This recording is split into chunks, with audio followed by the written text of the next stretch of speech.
Do that. So, welcome all to this edition of Connect and Share. Laurie's not able to be here, so I am just hosting on her behalf today. So I will just share screen. Here we go. Good.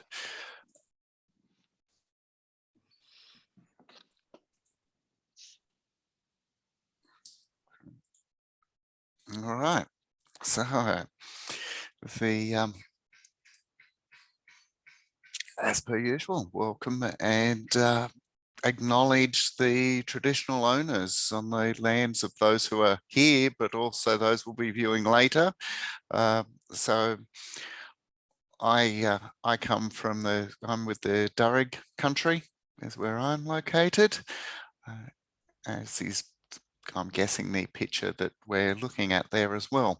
But certainly, yes, elders past, present and emerging, acknowledge their presence and welcome those amongst our community. But the sad news and the positive news, thank you, Leslie.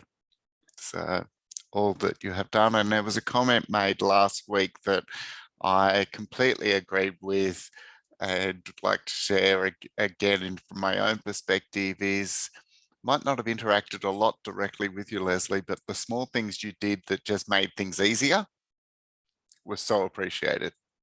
So, thank you very much for saying that. It's lovely. Yeah. And yeah, I've enjoyed my time on board. Good. So, yes, thank you. Thank you.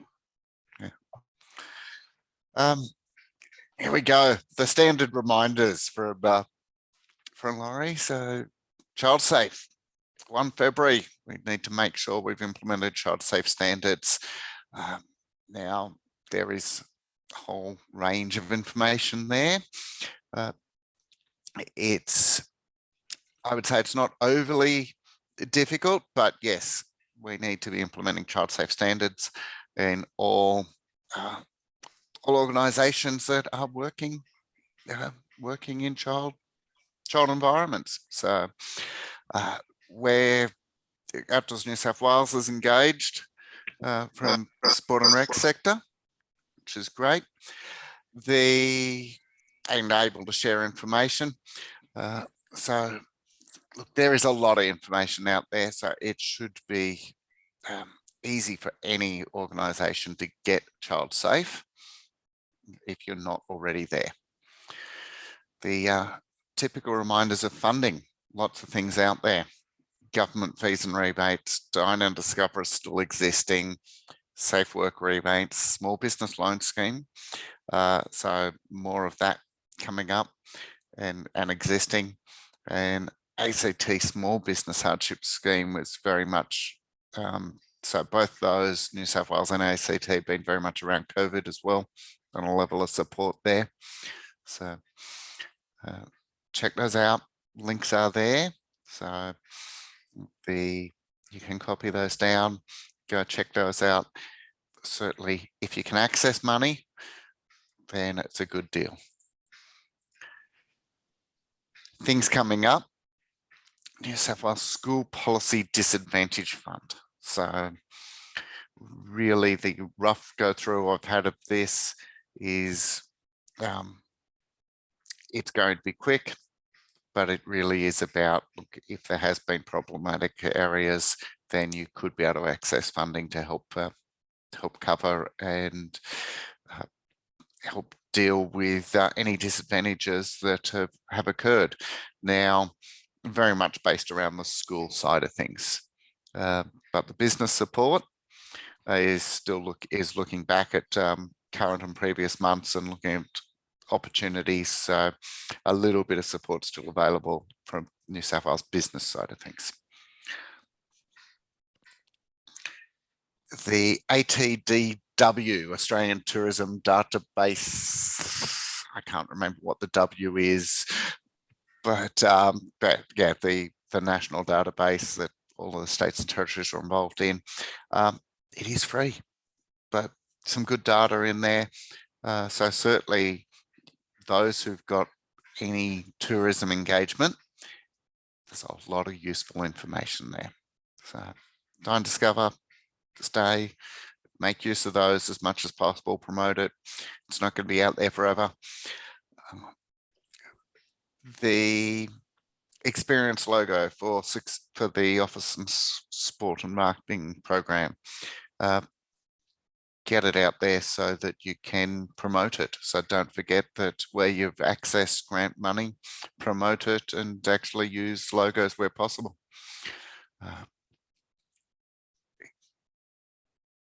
Now, the mentor program, I think there's been some a level of excitement around this while I'm talking to Laurie. So certainly there's a number of mentorees as well as mentors signed up to this. So I understand, and Leslie can probably confirm, but I understand at the moment there's more mentors signed up than there are mentorees. Yes, so certainly more space for more mentorees, but there are a number of mentorees signed up as well as mentors. So it's certainly a bit of excitement around it. Certainly looking forward to see how this rolls out. So starting the 1st of March, so it's coming pretty close. So get your people, if they're potential for mentorees, get them to sign up, because there's still gaps in that space, very much so. Laurie asked me to do a little bit of information on Scouts and where they're up to. Now, because she was here, I think this was her thing of capturing me in to present on her behalf. You can present a bit of your own information. Really, a lot of people in the outdoor sector know of Scouting. Many have been engaged with at some point in time.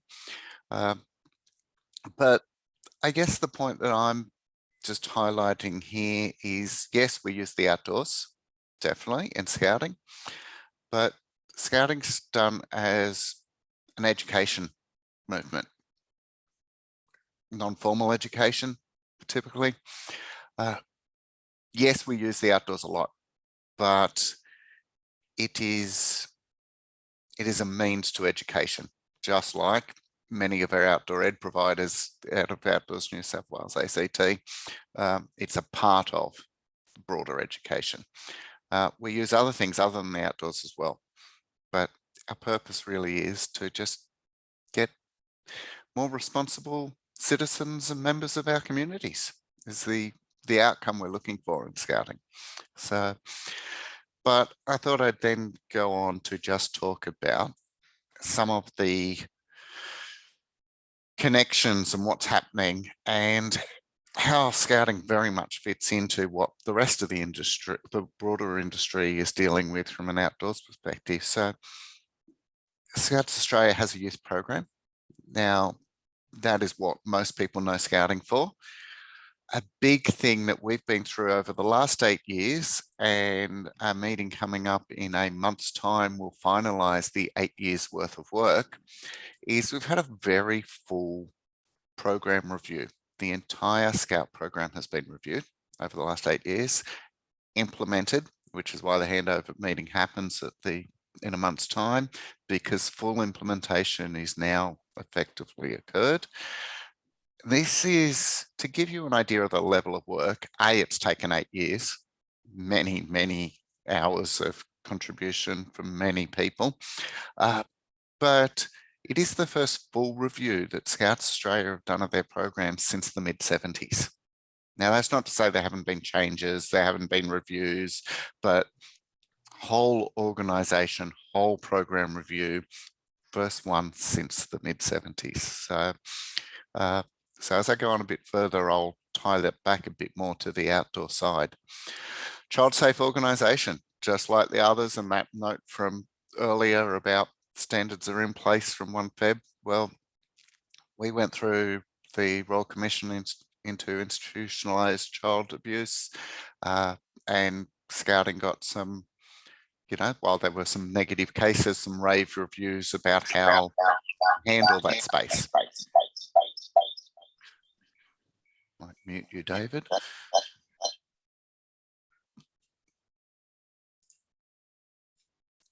Cool. So certainly an area that, like the rest of the industry, make sure we've got to be a child-safe organisation. Insurances. We, like everyone else, have troubles with insurances at times. At the moment, around the country, insurance companies have been trying to drop scuba diving and canyoning off our insurances. Now, we've been dealing with that, managing that, but that is a struggle that has been happening for scouting this year. Australian Adventurous Activity Standard, been involved in it for a very long time in contributing to the development of, but now the implementation side, since that version, since the full Australian version was released at the end of 2019, it's been a lot of work about how do we meet it? How do our policies sit? We've had policies for a long time around adventurous activities. Not all of them were relevant anymore. So there's been a lot of work in updating that sort of thing. And with a whole new youth program, as I mentioned earlier, we have a new way of looking at some of the adventurous activities in particular, and therefore how do we meet the AAAS came into play again in that space. So now coming back to that, while I said earlier we've used outdoors in scouting for a long time, the first time within our youth program we've actually specified some of their achievements, or not entirely the first time, but we specified their achievements against what we call outdoor adventure skills, split into different activity areas: vertical, paddling, other aquatics, bushwalking, camping, cycling, alpine, and 9 stages across each of these broad activity areas that then break down to your individual areas: abseiling, climbing, caving, canyoning for vertical.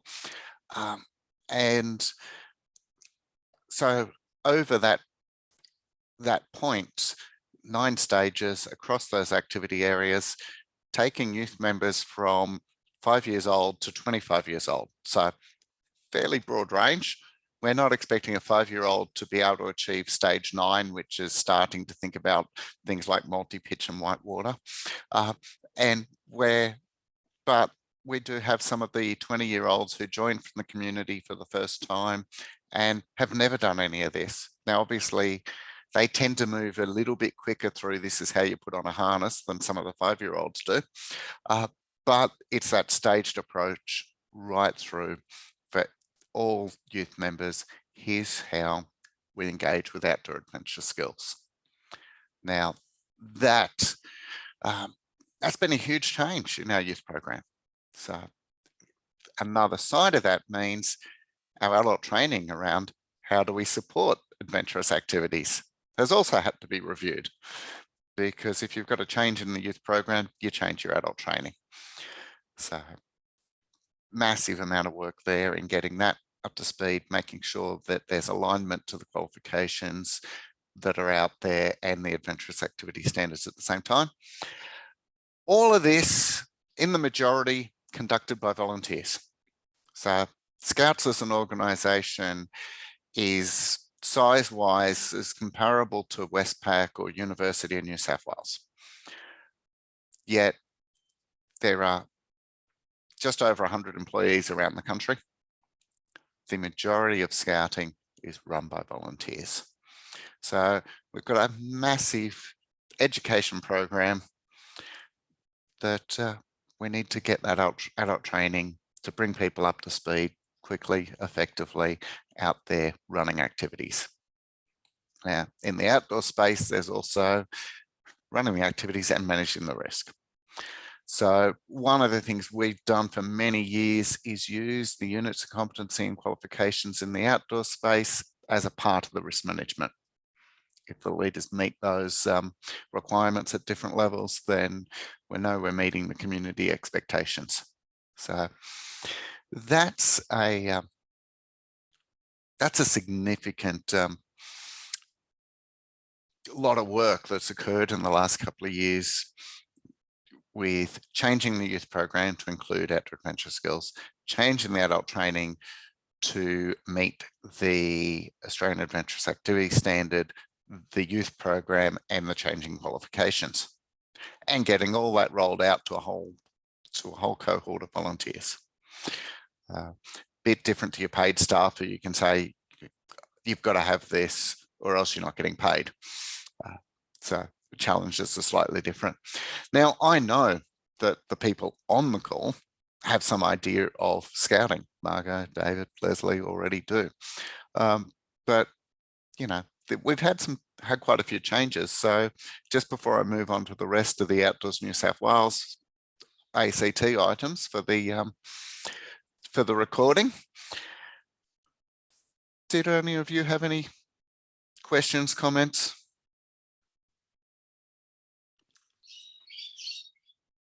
So can I just check, Jeffrey, you're an RTO, aren't you, Scouts We Australia? are, yes, yes. But you assess only for the outdoor leadership units? We are assess only, and that is, and the logic around that, Margot, is that we've got, as I just said, the youth program, outdoor adventure skills. It might take them 5 years to get the relevant experience just participating in activities as a youth member, and then we RPL against their program. Likewise, we do provide very specified adult training, and so we could have done the train and assess model there, but we have some outcomes that we say, right, this is an internal qualification, which might relate to units, whereas certainly some of the higher level appointments in scouting for adventurous activities, we say you must hold the units. But again, we use recognition of prior learning against the internal training and those trips. Mm-hmm. Now, we do have some partnerships with other organisations. So you would know Birigai, mm-hmm. definitely. And you possibly, a few people on here might know Operation Flinders as well. So we have partnerships with them. They've got their own training, their own internal training, and we work with them also issuing qualifications. So although we are assess only, there's a lot of training involved. It's just not in your typical manner that we usually think about in most RTOs. And I'm going to, while there's many other RTOs out there, use the TAFE example of I turn up to specific training and get assessed in the whole bucket and get a qualification. So it's just managed a bit differently. Yeah, no, interesting. Just because I've got some work over at Operations Flinders and I was just trying to work it out. Yeah. Yep. Yes. Okay. Yeah. Right. Yes. Yeah. No, so yes, so you know the Operation Flinders model. They've got their own internal training, and they've mapped that. Myself and the staff there have mapped that to where that aligns to units of competency and how their internal staff reviews, as well as their internal training and their participation on the different programs that they run, all provides evidence towards qualification. Yeah. Lovely. Thank you. Not a problem. So, yes, so again, that's a bit different. The way we do things with our qualifications is probably a little bit different, but again, still relating to the whole industry and the way we engage. Yeah. So back to some of the other more generic items, but something that's probably, and I'll just go back half a second. Scouting's had to deal with this as much as everyone else, the COVID-19 items. Major events, most people will have heard of a Scout Jamboree where thousands and thousands of people come together. Well, of course, our last one of that didn't occur because with border closures, you couldn't get the whole country together. So we're looking at new models in the way forward, but we will still have them, but there will be more slightly smaller events to still bring people together. But New South Wales government have been announcing all over the place that things are changing with COVID. The dot points here start as of today. So the no density limits. So we can all cram into as many spaces as we want with as many people as we want now. Not that we necessarily will be. QR check-ins still required, but only at certain places. The changes are happening around what we can do with singing and dancing. Now, obviously, some things are changed up today, other things as of next week. And recommendations from work from home will change. Now, that's going to be an interesting one in some industries because of just the way employers work, but it will hopefully see some significant changes in our sector in the way people engage with getting out and doing things as a result of all these changes coming in place. There are still rules around isolating and what you need to do with returning to work and wearing masks if you test positive. So the work health and safety items around if someone's hospitalized, well, it's a normal thing if things happen as a result of work that we engage in these reporting.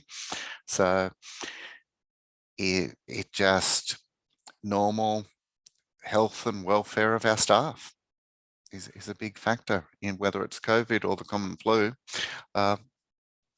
or other diseases. Health and welfare, we just need to be aware of.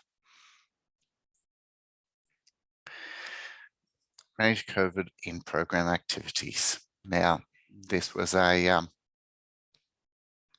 this one is a good bit of information. It really is about how do we manage participants if they're displaying symptoms for anything, whether it's COVID or not. So if it's COVID, we know we've got tests available to us, so let's use them. But whether it was COVID or another illness of anything, we would normally remove or isolate someone from the program immediately, coordinate with the school or parent to pick them up. Now, obviously COVID, we have certain tests available, great, utilize them where appropriate. But then these other items really are, school to consider contact of parent guardians or close contacts, regardless of whether it's COVID or any other virus. This should be our normal operating behavior. Now, if it's with COVID, obviously, if it's negative, then we can resume our normal contact. We're not isolating our close contacts. If it's positive, then yes, we need to go into the COVID requirements of isolating close contacts or maintain the requirements of isolating close contacts, and to contact parents, guardians if they're under 18s. So, but that to me has some COVID specific items in there, but it really should be, regardless of anything, this could be utilized for any virus within our programs, regardless of whether we're running school camps or tour operations, or regardless of what our outdoor program is. This could work with any virus. It is just then it got a COVID overlay over it.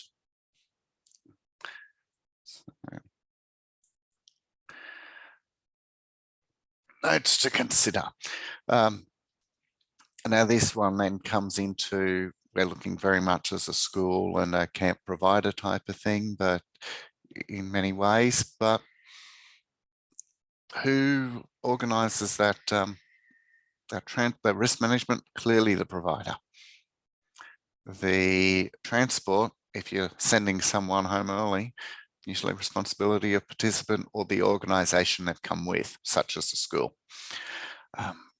Provider obviously still needs to maintain risk management, monitor the risks. And that might include isolating in close contacts, or changing the program to suit, modifying things to suit the program. Who's still able to do activities because they're no longer contacts or have been removed from. Really, as says here, any infectious disease we want to prevent the spread of. So it's not new sending people home. It's just that our current documentation has a COVID overlay on it. And whether we use the tests that are out there will often come down to the organisation that's organised the activity with the provider. So in this case, schools are used as the example. So and I will give an example. I will go back to scouting for a moment. In January, Scouts Victoria had an event with over 1,000 participants. The normal program at large events is if someone presents with a infectious disease, that group that they are with, so their immediate group, are isolated from the rest of the camp. There is an isolation put in place, monitoring. In the case of COVID, the rat tests were being used, positive cases isolated, and at the early part, definitely sent home in the last day or two, because parents were picking up anyway. They were kept in isolation and then picked up by parents. So it's not unusual. That was a reasonably sized camp with over 1,000 people, and yet it was easy to contain and isolate those individuals who did have COVID. So it's not impossible. It's easy to implement, and most organisations have had some form of infectious disease control for a while. So, and I will stop sharing, as that's it for the slideshow. And I know some others joined us throughout. So hello, and that's it for the slideshow. So you can probably stop recording now, Leslie, and we can just have general discussion.